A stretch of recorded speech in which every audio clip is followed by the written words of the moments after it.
لا أقسم بهذا البلد وأنت حل بهذا البلد ووالد وما ولد لقد خلقنا الإنسان في كبد أيحسب أن لن يقدر عليه أحد يقول أهلكت مالا لبدا أيحسب أن لم يره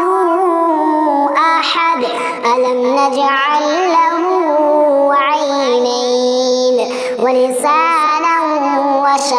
وشفتين وهديناه النجدين فلاقتحم العقبة وهديناه